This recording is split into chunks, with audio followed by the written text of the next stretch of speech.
What if I told you that one of the biggest mysteries in gaming history got spoiled 2 days before anyone was supposed to see it? 48 hours. 2 days before Chapter 5 officially released, someone leaked the full prototype design. 3 images and 1 short video. That's all the community needed to lose their minds.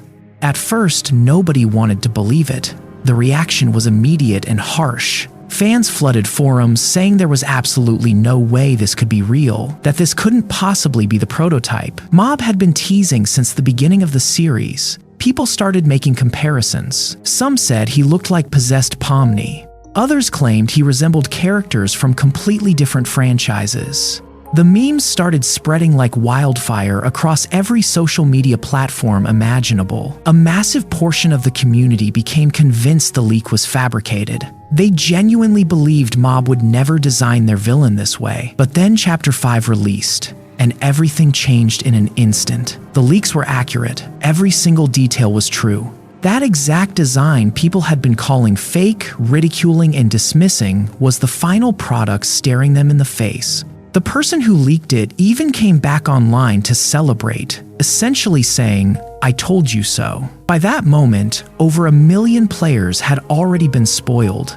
One of the most significant mysteries spanning the entire series, something that had been dangled in front of fans for years, got revealed 2 days early. That's when the real storm began. The same people who desperately hoped the leak was fake now had to face reality. Some started claiming he looked ugly. Others said they expected something far more impressive after investing 5 years of anticipation and waiting. One frustrated fan commented, "I was annoyed by the design of the prototype. I didn't like it at all. I thought the leaks were fake, but they were true, and it looked ridiculous."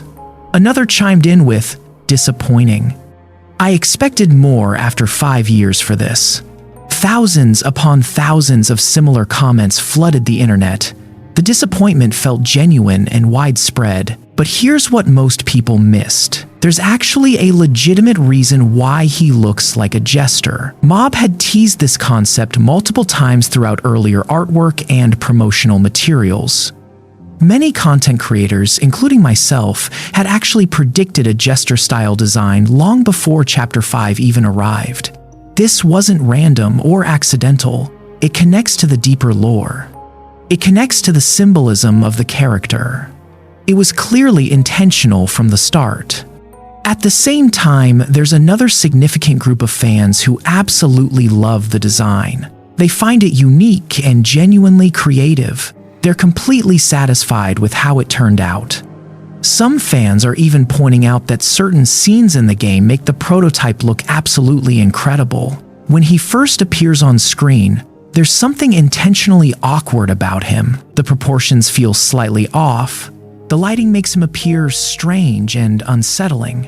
But by the time you reach the later sections of the game, with better camera angles, a darker atmosphere, and more intense encounters, he actually becomes terrifying. That specific contrast is what's confusing so many people and creating this divide in the community. Let me be completely honest about this. The way Mob built up the prototype across multiple years created expectations that climbed way too high. That's the core reason behind all this chaos. When you hype up a villain for 5 years straight, people construct their own perfect version inside their minds. They imagine something bigger, something darker, something far more monstrous than anything realistic. And when the actual design doesn't match that personal mental image they've been building, disappointment becomes inevitable. It hits hard and it hits fast. But let's also look at this from a realistic business perspective. From Mob's standpoint, this entire situation worked brilliantly. They sold over 100,000 copies within just a few hours of release. That's easily over $1 million almost instantly. From a financial perspective, this launch was absolutely massive. Drama or no drama, people purchased it. People wanted to play it. The numbers speak for themselves. Now, let's talk about another character that's getting attention. His name is Chum Chumpkins. Fans have already started comparing him to characters from Garten of Banban. Some are claiming the only real difference is that he has fur covering his body. I'm not going to dive too deeply into that comparison. He's not a badly designed character. He's actually kind of charming. He has a chill personality. He's not the biggest concern here. The larger conversation that needs to happen is about the overall gameplay structure and design choices.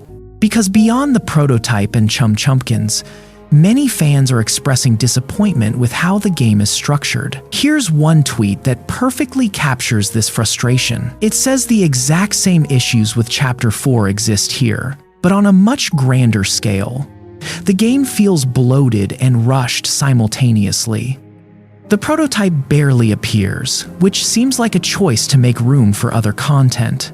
Another comment reads, "I've never seen such a terrible game. It looks like fan-made animations. There was no real horror. The chase scenes were weak." These aren't isolated opinions either. They're reflective of a broader concern. Let me be straightforward here. I'm going to tell you what I genuinely believe. Most of the game is actually very good. The visual quality has improved noticeably. The environments contain more detail and depth. The lighting system is better implemented. The animations are smoother and more refined. The overall production value clearly went up compared to what we saw in previous chapters. That's completely undeniable and worth acknowledging. But I also agree with some of the legitimate criticism being raised. Certain sections feel stretched thin. Some puzzles drag on longer than necessary. The ending feels somewhat predictable. Yes, the prototype deserves significantly more screen time after years of build-up in anticipation. There were definitely moments where I thought some decisions could have been handled with more care and precision. Some story beats were obvious to anyone paying attention. Months ago, people predicted that Kissy would calm Wuggy. People predicted the prototype would take Poppy away. A lot of theory creators and analysts guessed major plot points with surprising accuracy before release. But here's something genuinely important to consider. It was obvious to us, to the people who watch detailed breakdowns, analyze every leak, and overthink every single teaser released. For casual players who don't spend their time inside theory videos and lore discussions, it probably wasn't obvious at all. That's a significant difference in perspective. Different audiences experience the same story in completely different ways. Before we move forward, let's address two important topics. First, let's look at the Steam reviews. Right now, the reviews are actually positive. They're predominantly favorable, but we should be fair about this. It's only been a few hours since the official release date.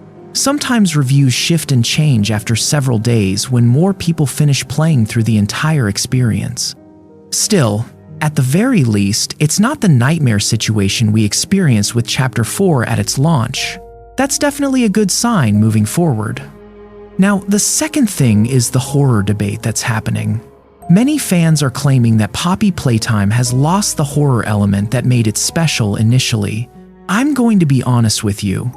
I played through the entire Chapter 5 experience, and I didn't feel genuinely scared at any moment. There were intense scenes. There were cool visuals. Some moments looked truly amazing and impressive, but pure horror, the kind that makes you genuinely uncomfortable or nervous, it wasn't really there for me personally. This connects to a bigger conversation about the series' direction. In Chapter 4, they brought back Huggy Wuggy as a surprise twist. In Chapter 5, they brought back Harley Sawyer. And now we didn't even fully defeat the prototype. So fans are asking themselves, what exactly is left for Chapter 6? Are we just going to repeat the same formula over and over?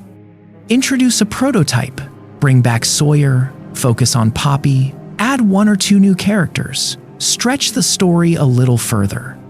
Some fans are even claiming that Chapter 6 feels forced, like the story could have naturally ended here, but the developers decided to continue it just to create another profitable game. That's the claim circulating online.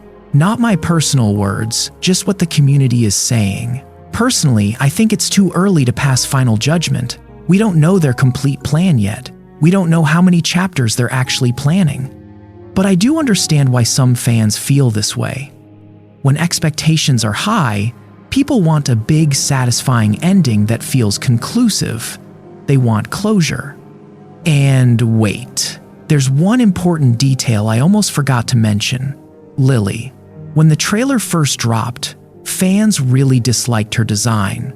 People were calling her appearance chopped and poorly designed. They said her location looked too childish and inappropriate for the darker tone. But now that the actual gameplay is out and people are experiencing it firsthand, everything shifted. Lily is genuinely next-level evil. Her story is dark and twisted. Oh, baby! So nice of you to join us for tea! And I'm so sorry for your loss.